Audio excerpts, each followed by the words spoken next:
네, 이어서 데살로니가전서 5장 성경 공부하겠습니다. 4장 마지막 부분에 보면 우리가 지난번에 본 것처럼 예수님의 재림 때에 어떤 일이 일어나는가, 예수님이 이렇게 호령과 천사와 나팔 소리 가운데 오시면 죽은 성도를 그때 데리고 오신다 하는 겁니다. 그리고 죽은 성도의 몸의 부활이 먼저 일어나고, 그리고 살아있는 성도가 몸이 부활하고, 그리고 모든 성도가 공중에서 올림을 받아서 주님을 영접하는, 모든 무용교회가 주님 앞에 공중에서 서게 되는 일이 벌어지고, 그리고 영원히 함께 거한다. 이제 이 일이 재림 때 일어난다 그랬는데, 이런 일들이 우리에게 앞으로 일어날 거니까 이런 걸로 서로 지금 이 핍박과 힘든 시기를 잘 감당해 나가자. 이게 우리 신앙이다. 이런 이야기를 했습니다. 근데 중요한 건 그럼 도대체 이게 이제 언제 일어나는 거죠? 그리고 사실은 지금 21세기 이제 우리 성도들 경우에는 이것에 대한 구체적인 내용보다는 이게 그럼 도대체 언제 일어나느냐, 사실은 이 때와 시기에 대해서 훨씬 더 많은 관심을 가지고 있는 것 같습니다. 그거는 이제 예전 성도들도 마찬가지였는데요. 기본적으로는 그런 마음이었어요. 그래서 형제들아, 때와 시기에 관하여는 너희에게 쓸 것이 없다. 이게 좀 이제 이상하기 시작합니다. 우리는 그게 제일 궁금한데, 너희에게 쓸 것이 없대요. 이거 도대체 어떻게 된 것이냐. 물론 여기에 지금 때와 시기, 이거는 이제 재림이 도대체 언제냐 하는 거죠. 그리고 이것이 그들과 또한 우리들의 관심사라는 겁니다. 언제까지 우리가 이렇게 핍박을 당해야 되냐? 언제까지 우리가 이렇게 불편한 신앙생활을 해야 되냐? 그리고 마지막 이제 남은 것은 예수님의 다시 오심, 재림이라는 건데, 그러면 그때는 도대체 언제냐? 이 모든 예언들이 다 이루어졌는데 그건 도대체 언제냐? 그런데 바울은 갑자기 너희에게 쓸 것이 없다, 그런 얘기를 합니다. 그리고 그 이유에 대해서 이렇게 얘기해요. 주의 날이 밤에 도둑같이 이를 줄. 자, 주의 날, 이건 물론 바로 여기에서 말하는 재림의 때죠. 재림의 때인데, 밤에 도둑같이 이른다 하는 이야기는 바울의 이야기가 아니고요. 원래 이건 예수님이 하신 말씀입니다. 예수님이 하셨고, 이 초기 성도들이 다 기본적으로 알고 있던 내용입니다. 예수님이 언제 오시는가, 어떻게 오시는가, 갑자기 오실 거다. 그걸 예수님이 마태복음 24장 42절부터 44절에서 직접 이렇게 말씀하셨어요. 도둑같이 이를 것이다. 그러니까 깨어 있어야 된다. 이렇게 이야기했는데, 도둑같이 이룰 줄을 너희 자신이 자세히 알기 때문이라 그랬습니다. 그러니까 여기에 지금 때와 시기에 관해서는 너희에게 따로 말할 게 없다. 왜냐하면 너희 자신이 자세히 알기 때문이다. 안 돼요. 안 돼요. 근데 뭘 아냐면, 이게 요즘식으로 말하면 서프라이즈야. 갑자기 이룬다고 했는데 우리가 그때를 정확하게 알면 갑자기 이루는 게 아니죠. 갑자기 이루는 게 아닙니다. 그러니까 예수님이 요렇게 갑자기 서프라이즈를 한다고 그랬는데, 너희가 그 때에 대해서 몇 년, 몇 월, 며칠, 몇 시, 그래가지고 예수님의 서프라이즈 의도가 다 무산됐어요. 도둑같이 이른다고 그랬는데, 문 열고 다 이제 기다리고 있어요. 하하, 예수님 우리 알고 있었죠. 그러면 예수님 얼마나 김 빠지겠어요? 이제 그래서 이 부분에 대해서는 우리가 이야기하지 말자. 어떤 일이 일어날지, 우리가 어떤 소망을 가지고 있는지, 우리에게 어떤 일이 일어날지에 대해서는 소망이 필요하기 때문에, 위로와 격려가 필요하기 때문에 확실히 알자. 여기에 대해서는 확실히 알자. 그런데 때에 대해서는 우리가 예수님이 서프라이즈의 의도를 갖고 계시니까 우리는 그것을, 거기에 대해서는 궁금해하지 말고 더 알려고 하지 말자. 이렇게 이야기하고 있습니다. 그러니까 거기에 대해서는 쓸 말이 없죠. 그래서 그 때를 아는 것이 신령하다가 아니라, 하나님이, 예수님이 그때 말씀하셨어요. 그때는 모른다. 내가 서프라이즈 할 거야. 그러면 이건 주님이 서프라이즈 하시겠다고 했으니까 우리 그거 지켜드리자 하는 것이 굳이 그걸 알아가지고 도대체 언제냐 하는 게 아니라 이 부분에 대해서는 네. 그러면 그때 주님이 기분 좋게 서프라이즈 하시고 우리도 깜짝 놀라면서 우와 그런 거죠. 또 힘든 시간이 이렇게 되겠지 그랬는데 갑자기 짠 하고 나타나실 때 우리도 얼마나 기쁘겠어요. 생각하지 않을 때 오시니까 너무 좋은 거예요. 예를 들면 어린아이가 있는데 자 엄마 아빠가 외출했다가 올게 너 라면 먹고 있어 그랬는데 이제 저녁에 라면 먹을 줄 알고 컵라면 준비하고 있는데 엄마 아빠가 5시 반에 오셔가지고 사실은 그러면서 막 큰 먹을 거 잔뜩 들고 오셔서 파티를 하면서 같이 즐겁게 먹게 된다. 그러면 그 어린아이 마음이 얼마나 좋겠어요. 이제 우리가 그렇게 예수님의 다시 오심을 언제 오실까? 마치 산타 할아버지를 기다리는 어린아이의 심정으로 그렇게 그리고 그 만남이 정말 설레고 흥분되는 만남으로 하기를 원하신다는 거죠. 네, 우리가 그 하나님의 의도 그리고 그걸 통해서 우리 마음에 이끌어내고자 하는 그것을 바라는 하나님의 의도를 우리가 또 잘 존중해드리고 우리도 그걸 좀 누렸으면 좋겠습니다. 그래서 뭐 언제 오신다더라 하는 이야기가 있다. 다 뭐랄까요? 좀 위험스러운 그런 소지가 있다 하는 거를 여러분들이 꼭 생각하시고 이 부분에 대해서는 얘기 그만합시다. 아니 그분이 좀 서프라이즈 하시겠다고 하는데 우리가 하나님을 믿고 사랑하고 한다면 그래 당신 아는 거 그래 귀하다. 근데 우리가 좀 존중해 드리고 입 다물고 모른 척하고 야 하고 같이 좀 반길 수 있는 그런 분위기 좀 만들어 봅시다. 그게 우리가 신앙인으로 살 도리 같습니다. 그런데 자 이어지는 내용은요. 그들이 평안하다 안전하다 할 그때에 임신한 여자에게 해산의 고통이 이른 것 같이 멸망이 갑자기 그들에게 이르느니 결코 피하지 못하리라. 그렇게 했습니다. 자 여기에 그들이 누굴까요? 여기 갑자기 그들이 나옵니다. 여기에 그들이 나오고 여기에 그들이 나와요. 이 그들의 특징이 뭐냐면 그들이 평안하다 안전하다 그렇게 한다는 겁니다. 이게 뭔가 이제 겹쳐지는데요. 평안하다 안전하다 평안하다 이거 예전에 했던 사람들이 있습니다. 누구냐면 예레미야 시대 구약의 예레미야 시대에 예레미야가 어떤 예언을 했냐면 바벨론에 멸망할 것이다. 이게 하나님의 뜻이다. 그랬는데 하나님이 세상을 얼마나 사랑하시는데 이걸 막 이걸 뭐 불로 심판하시고 막 영혼을 다 지옥에 집어넣고 우리 하나님은 사랑의 하나님이라 그런 일 안 하시지. 평안할 거야. 이렇게 말하는 사람들. 예레미야 시대에도 그런 거짓 복음을 전하는 자들이 있었습니다. 복음이라 그래서 다 기쁘고 즐거운 소식, 우리에게 전혀 부담되지 않는 그런 이야기가 아닙니다. 복음이라는 것은 그냥 하나님이 우리에게 주신 소식이에요. 고아와 같이 버려진 존재가 아니라 그냥 우주의 무기물에서 어떻게 하다 보니까 유기물이 생기고 그 유기물의 화합으로 이루어지다 보니까 우리가 어떻게 하다 보니 이렇게 생명체가 생겼네. 우리가 우주적으로 그냥 어쩌다 생긴 그런 존재가 아니고 나를 의도하시고 나를 이렇게 지으신 분이 있구나. 우리 엄마 아빠의 사랑을 통해서 나라는 존재가 생겼어요. 내가 그냥 어떻게 하다가 진짜 뭐 다리 밑에서 툭 튀어나온 그런 존재가 아니고 어떤 분들이 간절히 기다려서 우리 부모가 우리의 태어남을 간절히 기다리고 그래서 정말 복받은 존재로 이 땅에 내가 존재하게 됐다. 이건 뭐 의미 자체가 다른 거죠.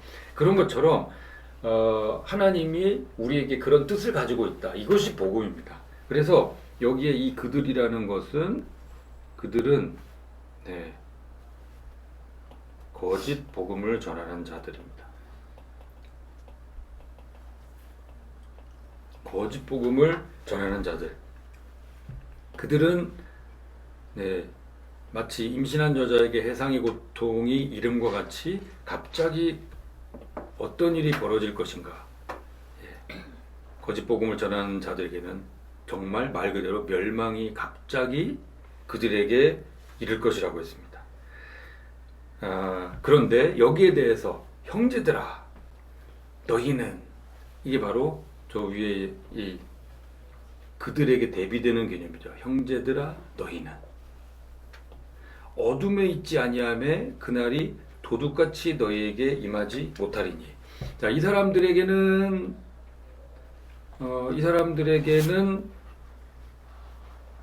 멸망이 갑자기 임할 거라 그랬습니다. 그런데 우리에게는, 너희에게는 그날이 도둑같이 임하지 못할 것이다 그랬습니다. 좀 이상하죠? 좀 이상하지 않습니까? 왜냐하면 여기에 도둑같이 이른다, 안다. 예? 너희가 그랬어요. 예수님도 그렇게 말씀하셨어. 그날은 도둑같이 이를 거야 라고 했는데, 예수님은 이렇게 말씀하셨는데 너희는 그날이 도둑같이 너희에게 임하지 못할 것이다, 임하지 않을 것이다, 그렇게 이야기하는 거예요. 이거 이 바울이, 사도라는 사람이, 복음을 전한다는 사람이 예수님 말씀을 완전히 뒤집습니다. 이거 어떻게 소화해야 되죠? 이거 어떻게 이걸 소화해야 될까요? 예수님은 분명히 도둑같이 이를 거야. 예수님을 믿고 있기 때문에 항상 이렇게 뭐라 하노, 기다리고 있다. 아이고, 표현이 이상하다. 아니, 맞습니다. 표현이. 네. 예수님을 믿고 있기 때문에 항상 기다리고 있다. 그렇죠. 뭐라 하노? 이게 뭐가 다르냐면, 자, 그날 자체는 도둑같이 올 거예요. 때와 기한은 도둑같이 이를 겁니다. 그런데 때와 기한이 도둑같이 이르지만, 자, 그날이 때와 기한은 도둑같이 이르는데 그날에 펼쳐지는 내용은요, 도둑이 와가지고 다 털어가는 그게 아니고, 그날에 그러면 어떤 일이 벌어지느냐, 요런 일이 벌어지잖아요. 모든 위로와 보상, 그런 일들이, 우리가 살아있고 이 신앙을 지켜온 것에 대한 그 일들이 벌어집니다. 그러니까 그들에게는 때와 기한은 모두에게 도둑같이 이르러요. 그러나 내용 면에서 그날에 이루어지는 일에 대해서는 그들에게는 어떤 일이 벌어지죠? 멸망이에요. 멸망이 갑자기 이루어지는데, 그날에 형제들, 성도들에게는 어떤 일이 일어나느냐? 도둑 같은 일이 벌어지지 않아요. 털리는 일이 벌어지지 않습니다. 오히려 채워지는 거죠. 서프라이즈, 선물이 주어지는 날인 거예요. 그래서 도둑같이 임하지 않는다는 겁니다. 이 구분이 우리에게 필요합니다. 그러니까 아니, 여기는 도둑같이 임한다 그랬다가 여기는 또 임하지 못한다 그랬다가, 이게 바울이 예수님의 말을 뒤집어 엎는 게 아니고, 때와 기한에 관해서는 그렇지만 서프라이즈에 대해서는 우리가 그렇게 새겨야 된다는 겁니다. 자, 5절에 너희는 그랬습니다. 그 앞에서 그날이 도둑같이 임하지 않기 때문에 교회 성도들은 다 빛의 아들이고 낮의 아들이라고 했습니다. 여기에 대해서 여기 우리가 하는 것도 지금 다 이렇게 연결되어 있는 거죠. 여기 지금 이 사람들. 근데 멸망이 도둑같이 임하는 사람들은 밤이나 어둠에 속한 사람들이죠. 이 밤이나 어둠에 속한 사람들은 위에 이 거짓 복음을 전하는 자, 그리고 그것을 따르는 자들인데요. 이 사람들은 밤이나 어둠에 속했습니다. 여기서 지금 이 속하다라는 표현을 잘 기억해 주시기 바랍니다. 여기 지금 이 사람들이 어떻게 해서 그날이 다 도둑같이 갑자기 임하기는 하는데, 누구에게는 멸망이 갑자기 임하고요, 누구에게는 선물이 서프라이즈 선물, 그냥 갑자기 축하 파티 해주듯이 이제 그렇게 임한다는데 그것의 기준이 뭐가 되느냐, 그것의 대상이 무엇으로 정해지느냐, 이 소속으로 정해진다는 겁니다. 그러므로 우리는 다른 이들과 같이 자지 말고 오직 깨어 정신을 차릴지라. 그래서 여기에 이 잔다 하는 것은 그러니까 다른 이들과 같이 자지 말고, 이 다른 이들은 표시를 해야겠네. 이 다른 이들은 여기에 있는 이 사람들이죠. 거짓 복음을 전하거나 거기에 속한 자들, 이 사람들이 잔다 하는 것은 복음을 거부한, 영적으로 사망한 자들이라고 볼 수 있겠습니다. 여기에 대해서 자, 성도들은 어떻게 해야 되느냐? 오직 깨어서 정신을 차릴지라. 정신을 차릴지라. 자, 이 표현도 잘 생각해 두십시오. 자는 자들은, 이 자는 자들은 지금 이제 이렇게 영적으로 어두운 자들이죠. 이 사람들이 어떤가? 밤에 자고, 자는 자들은 밤에 자고, 취하는 자들은 밤에 취합니다. 이게 영적으로 이제 무감각하고, 또 말씀에 대해서 무감각하고, 말씀을 들어도 반응이 없어요. 깨달지 못하고 세상 것에 취했습니다. 이게 뭐 그리스도인들도 세상 것에 영향을 받고 흔들리기도 하죠. 하지만 그것에 대해서 내가 이러면 안 되는데, 이러면 안 되는데, 이런 반성, 후회, 그리고 또 회개하는 사람과, 성도가 세상 것에 이렇게 흔들리지 않는다는 뜻이 아니고요. 그런 사람과 또 그냥 이런 의식 없이 뭐 어때? 내 시간 내 돈인데 그러면서 그냥 쑥 빠져드는 사람, 이제 그 차별이 되겠습니다. 근데 이 사람들에 대해서 우리는 낮에 속했다 그랬습니다. 낮에 속해요. 그리고 이 낮에 속한 사람들이 어떤 특징을 가지느냐? 아까 기억하시라고 그랬죠? 정신을 차리고 여기 깨어 정신을 차리고 이어집니다. 이 정신을 차리다라는 이게 무슨 뜻이냐면 신중하다, 근신하다라는 뜻입니다. 신중하다, 근신하다라는 의미 단어를 우리말로는 정신을 차리다 이렇게 번역을 했는데요. 이 정신 차리다, 신중하다, 근신하다 하는 이 내용이 나중에 이 데살로니가전서 마지막 부분 저 뒤쪽으로 넘어가서 또 여기에 대해서 권면하는 내용이 나옵니다. 그러니까 예수님의 재림을 앞두고 세상의 어떤 풍조가 심하게 닥쳐올 때 성도가 어떤 마음가짐, 어떤 태도를 취해야 되는가 하는 것을 우리가 주의 있게 봐야 되겠습니다. 그래서 이 정신을 차리고 신중하고 근신해서 그러면 어떤 방향으로 취해야 되는가? 그러니까 여기에 대해서는 이 세상 것에, 그러니까 무감각과 말씀 무감각하고 세상 것에 대해서는 정신을 차리고, 그러면 어떤 방향성을 가지는가? 믿음, 사랑, 이제 소망이라는 거죠. 이것의 구별이 어디에서 생기는가? 속하다. 아까 이 속하다와 이 속하다, 이 소속에 의해서 구별이 된다고 했습니다.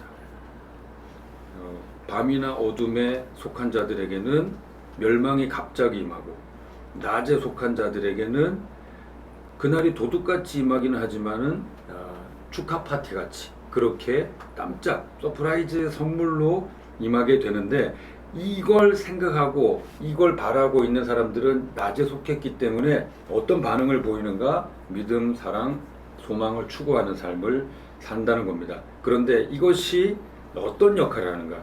우리가 믿음, 소망, 사랑을 추구하면서 살면은 손해 보는 것 같죠. 뭐 구름 잡는 것 같고.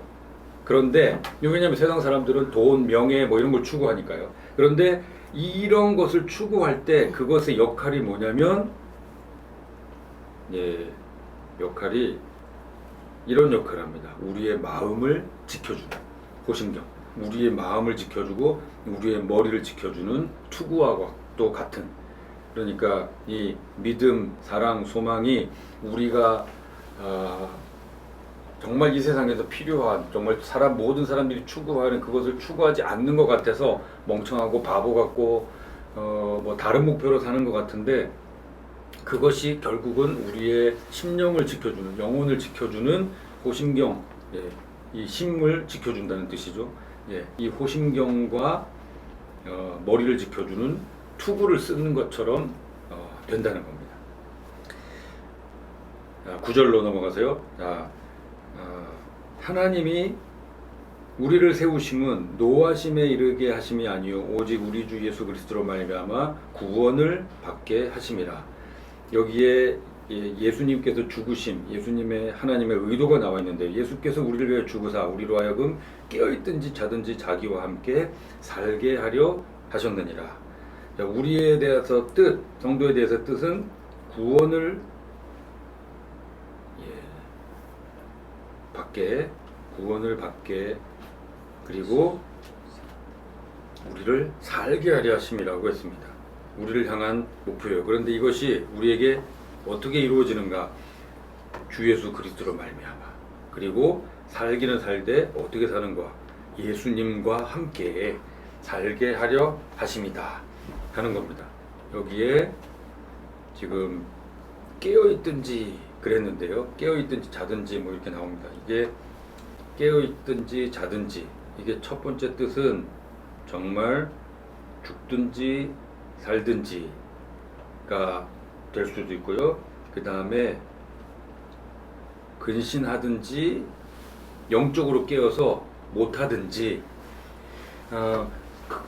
근신을, 그러니까 이제 여기에 속했어요. 여기에 있는 대로 낮에 속했습니다. 낮에 속한 사람들은 전부 정신을 바짝 차리고 근신하고 막 믿음, 소망, 사랑으로 호심경에다가 투구 쓰고 그냥 눈에 불을 켜고 쫙 이렇게 있는 게, 그러면 좋겠죠. 이제 그런데 모든 사람이 그럴 수 없습니다. 다양하죠. 그래서 연약한 사람도 있고 그게 잘 안 되고 여기에 이런 것에 좀 많이 흔들리는 사람도 있습니다. 주님을 향해서 방향은 잡았는데 계속 이렇게 흔들리는 그런 사람들이 있다는 거죠. 그래서 우리로 하여금 정말 정신 차리고 막 이렇게 하든지, 아니면은 정신이 없어가지고 막 힘들어서 이렇게 하든지. 자, 하나 예를 들죠. 자, 폭풍이 있는 날 밤에 이제 제자들이 배를 타고 갑니다. 예수님이 이제 무리를 걸어오셨습니다. 그래서 베드로가 그걸 보고 주님이다. 예, 주님이면 제가 갑니다. 그래가지고 막 믿음으로 막 주님을 향해서 막 걸어가기 시작했습니다. 그러다가 이제 자기의 그 바다를 보고, 예수님 보자고 바다를 보니까 베드로가 그 바다 속으로 이제 빨려 들어가기 시작했다고 그랬어요. 그러니까 예수님이 그 바다 속으로 들어가는 베드로를 보고 저 믿음 없는 놈 보게, 너 물 좀 먹어라. 그래가지고 내버려 두지 않으셨습니다. 그러니까 예수님을 향해서 달려오는 베드로든, 그리고 뭐 이렇게 바다를 보고 자기 그 막 풍랑이 험하게 부이는 그 바다를 보고 마음이 약해져가지고 물 속으로 빠져 들어가던 베드로든 베드로예요. 예수님을 향한 마음을 가지고 있는 제자 베드로라는 거죠. 그래서 예수님은 근신하는 자든 못하는 자든 중요한 것은 어디에 속했냐.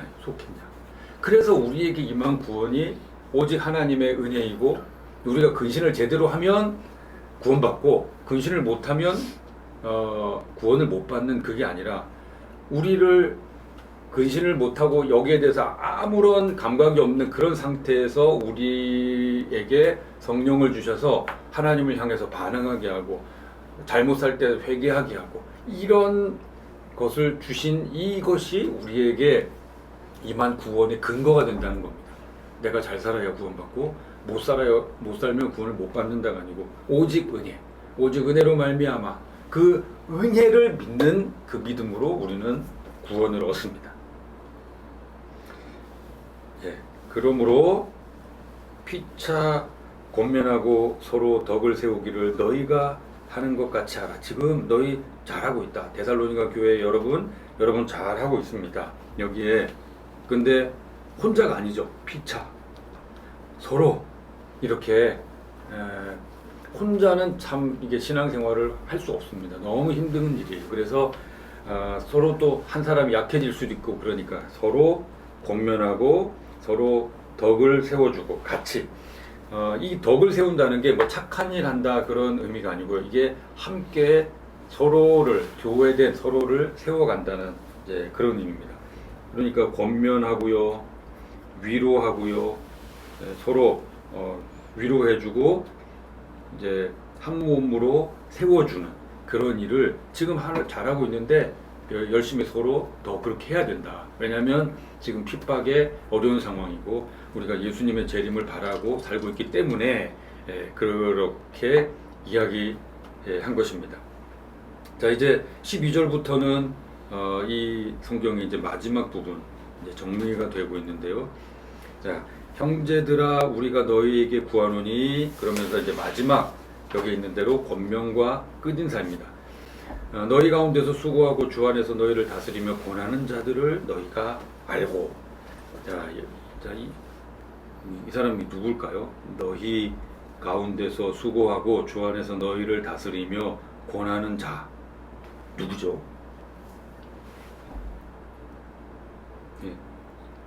이 사람이 누굽니까? 너희 가운데서 수고하고 주 안에서 너희를 다스리며 권하는 자, 권면하고 이런 자. 네, 네, 목회자입니다. 지금 요즘으로 말하면 이제 목사들, 교회 리더. 근데 그 사람들이 그들의 역사로 말미암아 이제 그들이 이 위에 있는 사람들이죠. 그들이 뭐 하는 거냐면 설교하고 이제 목양을 합니다. 그들이 이제 이런 일을 통해서 하고 있으니까 사랑 안에서 가장 귀히 여기며 너희끼리 화목하라 그랬습니다. 너희끼리 화목하라. 그러니까 지금 이 내용은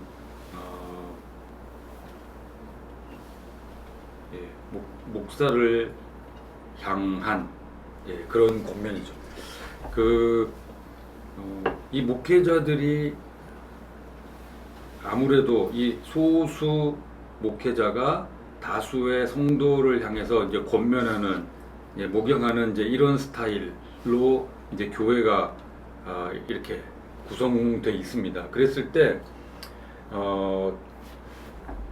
그러니까 이 사람들은 정말 하나님 나라에 대해서 바른 인식을 가지고 그것을 꾸준히 흔들리는 성도들까지도 챙겨가면서 꾸준히 해야 되는 이 일을 할 때 상대적으로 성도들도 세상 속에서 사는 성도들도 힘들지만 상대적으로 여러 가지 이제 어려움을 겪는 그런 요소들이 있습니다.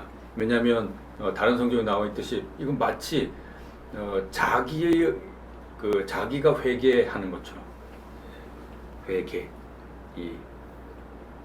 하나님 앞에서 장부 들고 이 검사 받아야 되는 것처럼 이 사람은 이런데 저 사람 또 저런데 이러면서 고민을 한단 말이죠. 그러니까 그런 사람들을 귀하게 여기고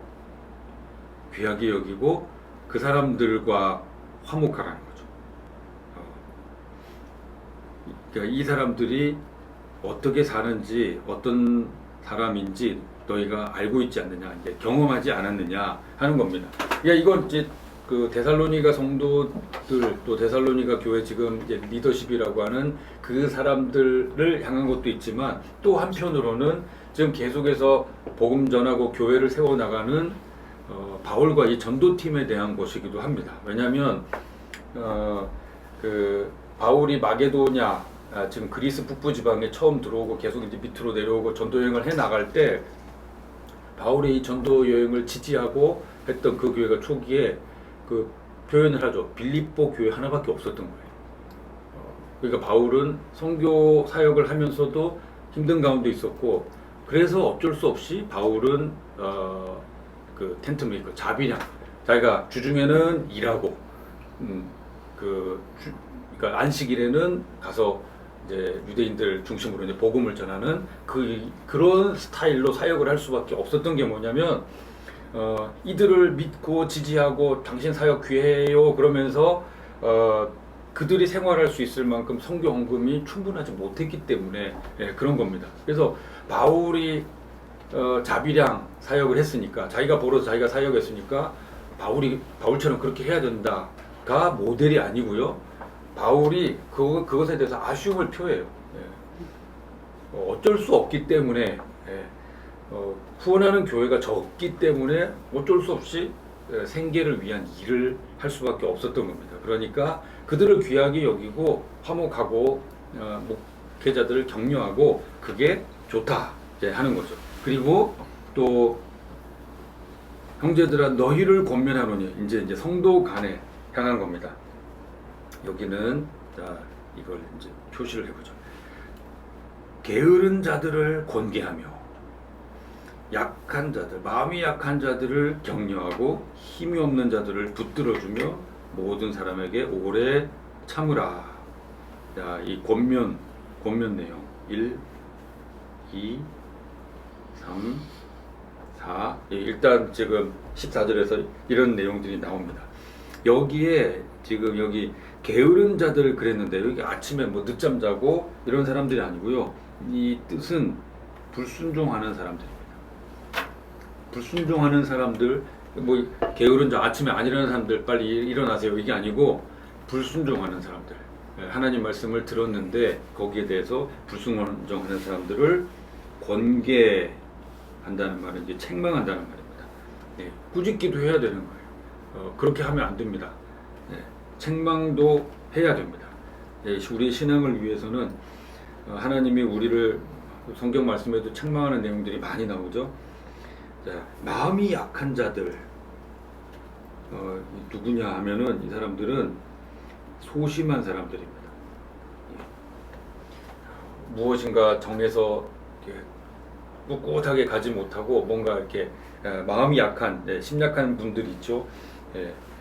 그러니까 어디나 그렇습니다. 어떤 교회든 마음 먹고 쭉쭉쭉쭉 뭐가 이렇게 진도가 나가는 분들도 있고 늘 흔들려서 그냥 이렇게 연약하게 그런 분들도 있어요.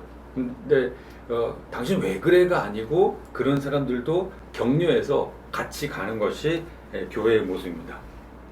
힘이 없는 자들은 병든 사람들입니다. 병든 사람들, 환자들, 아픈 사람들, 힘이 없는 자들, 그 사회적으로 권력이 없는 그런 사람들이 아니고요. 아픈 사람들, 환자들 그런 사람들을 이게 참 중요한 표현인데요. 붙들어주다 그랬는데 이 붙들어준다는 게 무슨 뜻이냐면 중히 여기다입니다. 중히 여기다. 예를 들면 아파요. 요즘으로 말하면 아프니까 뭐 교회도 잘 못 나오고 뭐 소위 뭐 봉사도 잘 못하고 뭐 이렇게 활발하게 같이 어울리지도 못하고 그렇습니다. 그러면 어떻게 되느냐? 그냥 교회에서 막 소외되듯이 모임도 잘 못 나오고 그러니까요. 그런데 그런 사람들을 귀하게 여기라는 겁니다. 중하게, 무겁게. 그렇게 여겨서 함께 계속 소통하고 격려하고 챙겨주고 이렇게 하라는 거죠. 그리고 그 권면이 이어집니다. 삼가 누가 누구에게든지 악으로 악을 갚지 말게 하고 서로 대하든지 모든 사람을 대하든지 항상 선을 따르라. 자, 이게 5번째죠. 5번째. 서로 대하든지 모든 사람을 대하든지 항상 선을 따르라. 선하게 좋은 관계를 갖도록 이게 성도 간에는 이런 식으로 하라. 그렇게 얘기합니다. 그리고 그 다음에 이제 우리에게 익숙한 구절들인데요. 이제는 뭐 모두에게 권면하는데 우리에게 익숙한 내용들인데 여기 이 표현들 항상 기뻐하라, 쉬지 말고 기도하라, 범사에 감사하라 그랬습니다. 이게 이제 곤란한 내용이죠. 이거 어떡하라는 거예요, 이거. 어떡하라고 지금 이 내용을 말하는 건지 모르겠네요. 여기에 지금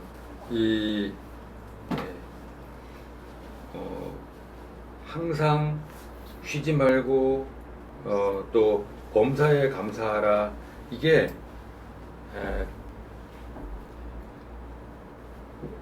어떻게 항상 기뻐할 수 있을까요? 쉬지 말고 기도해요. 이게 이제 말이 안 되는 거죠. 이렇게 살 수 없습니다. 범사에 감사하라. 뭐 이거는 뭐 좀 할 수 있을 것 같은데, 이 앞에 이 표현들, 이 똑같은 의미로 반복되고 있는 것을 볼 수 있습니다. 똑같은 의미로 반복되고 있는 것을 볼 수 있는데, 주로 지금 이 내용들이 어떤 의미를 담고 있냐면,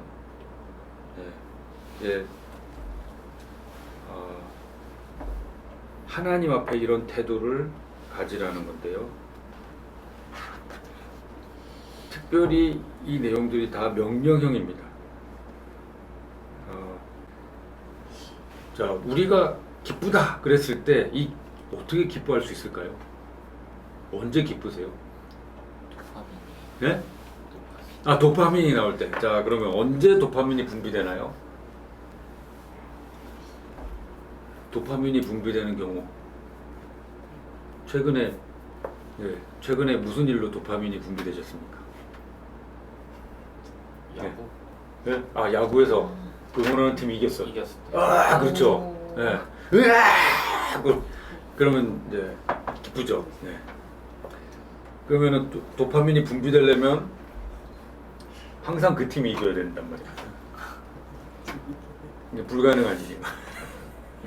그러니까 우리의 이 기쁨이라는 것은, 우리의 기쁨은요, 우리가 근데 그러면 그 진 팀을 응원하는 성도는 어떻게 될까요? 갈아타야죠. 그러니까 네, 그 같은 성도인데 그렇습니다. 하여튼 그래서 우리가 기쁨이라는 것을 어떻게 생각하냐면, 어떤 나를 만족시키는 조건이 생길 때 거기에 대한 반응으로 우리를 기뻐합니다. 그런데 그렇게 하지 말라는 거예요. 여기에서 말하는 거는 그냥 네 마음을, 네 상태를 그걸로. 그런데 그렇게 하려면 우리라는 존재가, 기쁨에 대한 원인이 있어야 되기 때문에 기쁨의 원인을 바꿔야 되는 거예요. 기쁨의 원인을 그러니까 우리가 항상 기뻐한다 그래가지고 그냥 자, 기뻐합시다. 기쁘다. 이제 이게 아니라 우리의 기쁨의 원인을 바꾸라는 거죠. 우리도 다 똑같은 사람이기 때문에 우리도 다 기쁨의 원인들이 있습니다. 내 마음에 드는 뭔가가 생겼을 때, 흡족할 때, 그리고 뭐 이제 그런 것들이 있을 텐데, 그게 아니고 그걸로 사람이니까 기뻐하죠. 하지만 우리의 궁극적인 기쁨의 원인을 다른 걸로 찾을 때, 그게 뭐냐면, 항상 기뻐할 수 있는 그 근거가 뭐냐면, 변치 않는 예수님, 그 구원이 내게 임했다, 이 약속은 변치 않는다 하는 그걸로 자꾸 바라보라는 거죠. 아까 말씀드렸듯이 나도 근신하지 못하고 흔들리고 힘들어하고 그러는데, 이 연약한 자를 하나님이 그냥 구원해 주셨구나, 붙잡아 주셨구나, 내 소속을 바꿔 주셨구나, 감사하다. 그 기쁨이 나올 때 우리는 흔들리지 않을 수 있습니다. 그 맥락에서 해야 되는 일들이 이 일들인 거죠. 그러니까 기쁨 따로, 기도 따로, 감사 따로가 아니고요. 이것이 어떻게 보면 하나의 맥락에서 나오는 겁니다. 요거 따로, 요게 따로가 아니고 하나의 맥락에서 하나님 앞에, 하나님을 향할 때 우리에게 이를 악물고 기뻐해야지. 막 감사하고야 말 거야. 이렇게 해서는 우리에게 이루어질 수 있는 게 아니고요. 그러니까 예수님을 봤을 때 베드로가 무리를 걸을 수 있었던 것처럼, 하나님을 향할 때 우리 속에 절로 나올 수 있는 게 기뻐하는 것이고, 기도하는 것이고, 감사하는 것입니다. 그 명령이니까 내가 이 지켜야지, 내가 이거 할 거야 하는 순간 무너질 수밖에 없어요. 못 기뻐했네. 기도 오늘 뭐 1시간밖에 못했네 이런 일들이 벌어지는데 그게 아니라 하나님 앞에 향할 때 하나님과 동행하고 내 시선을 자꾸 하나님을 향할 때 우리 속에 이제 이런 일들이 이루어진다는 거죠. 그리고 성령을 소멸치 말고 예언을 멸시하지 말고 성령을 소멸한다. 이게 성령을 소멸한다. 이 말 그대로 이게 불을 끈다는 거거든요. 그러니까 성령께서 뜨거운 불처럼 우리 속에서 어떤 마음을 쿡 집어넣어 주시고 이렇게 뭔가 자극을 주세요. 너 그래서 되겠니? 야 그래 너 이렇구나 참 귀하다 뭐 이렇게 뭐 하는데 그거를 마치 소화기로 불 끄듯이 취 해가지고 에이 내가 뭐 이렇게 거룩해질 필요가 있나? 나 너무 거룩해지면 잘못하면 목사되면 큰일 나. 이렇게 하지 말라는 거죠. 그러면은 반대로 그러면 성령의 불을 유지해라. 성령이 계속 우리 속에서 불이 타오르도록 그렇게 하라는 겁니다. 그리고 예언을 멸시하다. 그거는 가볍게 여기는 거죠. 가볍게. 이렇게 하는 이유는 이 바울 일행들이 이 선교팀들이 하나님 말씀을 전하고 권면하고 했는데 그리고 목회자가 권면하는 그런 일들이 있었는데 그것에 대해서 가볍게 여기는 일이 이미 그 초기 교회도 생겼다는 겁니다. 그래서 이런 걸 가볍게 여기지 말라. 그러면 말씀을 무겁게 여겨라. 진지하고 좀 심각하게 받아들여라 하는 거죠. 이게 둘, 셋, 넷, 다섯 개 이렇게 쭉 그렇게 이어지고 있습니다. 그리고 여기서 끝나는 게 아니고 뒤에도 있죠. 범사에 헤아려 좋은 것을 취하고 범사에 헤아려 여기에 이 헤아리다 이게 이제 6번째 본면인데요. 헤아리다 이게 뭐냐면 조사하고 분별하라는 겁니다. 조사하고 분별하라. 자, 아까 저 위에서 이거 우리가 기억해야 된다고 했는데요. 이게 뭡니까? 정신을 차리다. 신중하다. 근신하다. 정신을 차려요. 정신을 차리면 우리가 이런 걸로 우리의 심령을 지킬 수 있다 그랬는데 마지막 지금 거의 끝나는 이 부분에 가서 여기 이제 끝나는 거거든요. 끝나는 부분에 가서 마지막으로 다시 얘기합니다. 범사의 모든 일에 헤아려라. 정신 차려라. 그게 뭔지 여기에 대한 기준은 뭔지 잘 조사하고 분별해라. 그리고 거기에 대해서 좋은 것은 취하고 악한 것은 모양이라도 버려라 하는 거죠. 자, 여기에 악 그러면은 뭐 당연히 우리가 악 생각하면은 저건 나쁜 거야. 뭐 이게 마귀가 이런 모양을 하고 있고 그러면은 당연히 그거는 취하지 않겠죠. 근데 이 악이라는 게 뭐냐면 이제 우리가 새겨야 될 것은 아픔입니다. 아픔 우리를 병들게 하는 것. 마귀가 이렇게 있으면 우리는 당연히 그걸 취하지 않을 겁니다. 그런데 우리도 모르게 우리를 아프게 하는 만약에 우리 몸을 아프게 하는 뭔가가 있어요. 뭐 가시가 있던가 아니면 우리 몸을 해롭게 하는 상한 음식이 있던가 그러면 우리가 어떻게 할까요? 자, 조사하겠죠. 자 음식이 있는데 한 달밖에 안 됐어. 그러면 냄새를 맡아요. 이거 쉰내가 난다. 이상하다. 그러면 당연히 이게 바로 헤아리는 겁니다. 조사하고 분별해. 이거 상했네. 그럼 당연히 아이고 요거 만든 재료값이 얼만데 그러면서 아깝다. 한 숟갈씩만 나눠 먹자. 하지 않을 겁니다. 버려야죠. 버리는 거예요. 그걸 먹으면 우리는 병들기 때문에. 그래서 우리의 심령을 병들게 하는 그런 요소는 당연히 저 못되고 악한 그런 것, 뭐 예를 들면 뭐 마약, 뭐 이렇게 아주 못된 그런 거 있잖아요. 그런 건 당연히 손을 대면 안 되고 우리가 각 개인적으로 우리의 심령을 아프게 하고 간혹 우리를 힘들게 하고 고통스럽게 하는 그 무언가가 있어요. 각자에게. 그것을 잘 헤아려서 버려야 됩니다.